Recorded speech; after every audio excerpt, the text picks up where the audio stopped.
Ayodhya jhumki high Kashi మధుర బాకి high ఇటీవల వినిపించిన నినాదం ఇది. ఈ మధ్య కాలంలో దేశంలో అనేక ప్రార్థనా స్థలాలను వెలికితీసే ప్రయత్నాలు ఉధృతమయ్యాయి. ఆలయాలను ధ్వంసం చేసే మొఘల్ పాలకులు నిర్మించిన ఏ ఒక్క మసీదును వదిలేది లేదని హిందూ సంఘాలు పెద్ద ఎత్తున నినదిస్తున్నాయి. అందులో భాగంగానే దేశంలో అనేక మసీదులపై న్యాయ పోరాటానికి దిగుతున్నాయి. చారిత్రక ఆధారాలపై సత్యశోధన జరగాల్సిందే అని చెబుతున్నారు సాధు సంతులు, ధార్మికవేత్తలు. అందులో భాగంగానే అజ్మీర్ దర్గాను సంకట్ మోచన్ మహాదేవ్ ఆలయంగా ప్రకటించాలని కోరుతూ సెప్టెంబర్ నెలలో అజ్మీర్ కోర్టులో పిటిషన్ దాఖలైంది. దర్గా ప్రదేశంలో పూజలు చేసుకునే అవకాశం ఇవ్వాలని పిటిషనర్లు కోరారు. తదుపరి విచారణ తర్వాత న్యాయస్థానం నోటీసులు ఇచ్చే అవకాశం ఉంది. అజ్మీర్ దర్గాకు ఏదైనా ప్రభుత్వ రిజిస్ట్రేషన్ ఉంటే వెంటనే రద్దు చేయాలని హిందూ సేన అధ్యక్షుడు విష్ణు గుప్తా డిమాండ్ చేశారు. ఆర్కియాలజికల్ సర్వే ఆఫ్ ఇండియా ఆధ్వర్యంలో అజ్మీర్ దర్గాలో సర్వే చేపట్టాలని, దర్గా ప్రాంగణంలో పూజలు చేసుకునే హక్కు కల్పించాలని పేర్కొన్నారు. దర్గా ఉన్న చోట శివాలయం ఉండేదని హరవిలాస్ సర్దార్ రాసిన పుస్తకంలో ఈ విషయం ప్రస్తావించారని గుర్తు చేశారు. పొరుగున ఉన్న ఉత్తరప్రదేశ్ రాష్ట్రంలోని శంభాలోను కోర్టు ఆదేశాల మేరకు షాహీ జామా మసీదులో ఇటీవల ఆర్కియాలజీ సర్వే డిపార్ట్మెంట్ సర్వే చేపట్టింది. ఈ నేపథ్యంలో సుప్రసిద్ధ అజ్మీర్ దర్గాపై పిటిషన్ దాఖలు కావడంతో హిందూ సంఘాలు ఇక పోరాటాన్ని మొదలుపెట్టినట్లే అనుకోవచ్చు. దర్గా ప్రాంతంలో శివాలయం ఉందనడానికి ఆధారాలు ఉన్నాయంటూ హిందూ సేన జాతీయ అధ్యక్షుడు విష్ణు గుప్తా కొన్ని వివరాలు సమర్పించారు.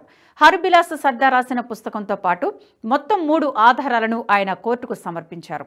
బ్రిటిష్ పాలనలో అజ్మీర్ మున్సిపాలిటీ కమిషనర్గా పనిచేసిన హర్బిలాస్ సర్దార్ 1911లో రాసిన పుస్తకంలో ఆలయంపై దర్గాను నిర్మించడం గురించి ప్రస్తావించారు. ఈ పుస్తకంలో దర్గాలోని మహాదేవ్ ఆలయ ప్రస్తావన ఉంది. సంప్రదాయం ప్రకారం నేలమాళిగలో ఉన్న ఒక మందిరంలో మహాదేవుని చిత్రం ఉందని, దానిపై ఒక బ్రాహ్మణ కుటుంబం ప్రతిరోజు చందనాన్ని ఉంచిందని రాశారు. దీనినే విష్ణుగుప్తా మొదటి ఆధారంగా పిటిషన్లో పేర్కొన్నారు. రెండో ఆధారం కింద తాము పుస్తకంలో ప్రచురించిన విషయాల ఆధారంగా దర్గాను సందర్శించారని, అందులో హిందూ దేవతల ఆకృతులను చూశామని పిటిషనర్ న్యాయస్థానానికి తెలిపారు. హిందూ దేవాలయాన్ని కూల్చివేసి దాని మీద దర్గా నిర్మించారు అనడానికి ఇదే ఆధారమన్నారు.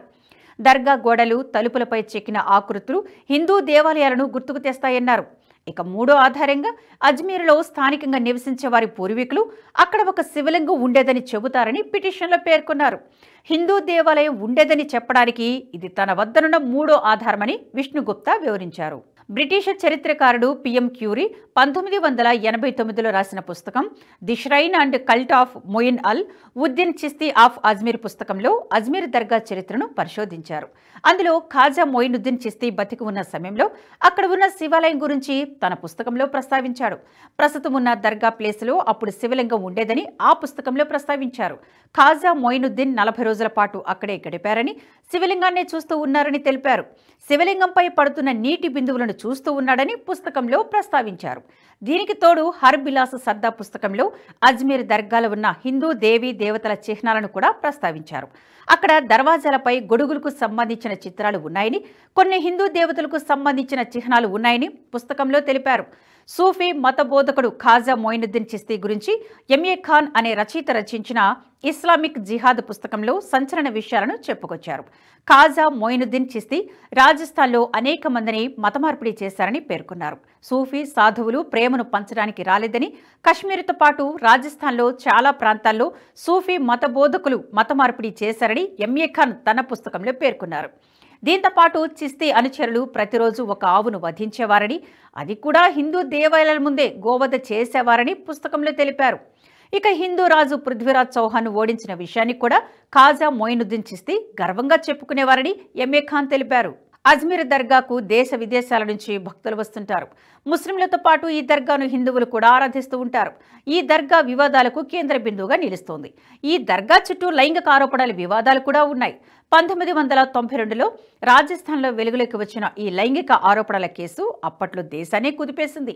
అజ్మీర్లోని కాలేజీ యువతులే లక్ష్యంగా కొందరు వ్యక్తులు చేసిన అకృత్యాలు బయటికి రావడంతో ఈ అకృత్యాలు వెలుగులోకి వచ్చాయి. 100 మందికి పైగా కాలేజీ అమ్మాయిలను సామూహిక అత్యాచారం చేసి వారి నగ్న ఫోటోలను వైరల్ చేశారు.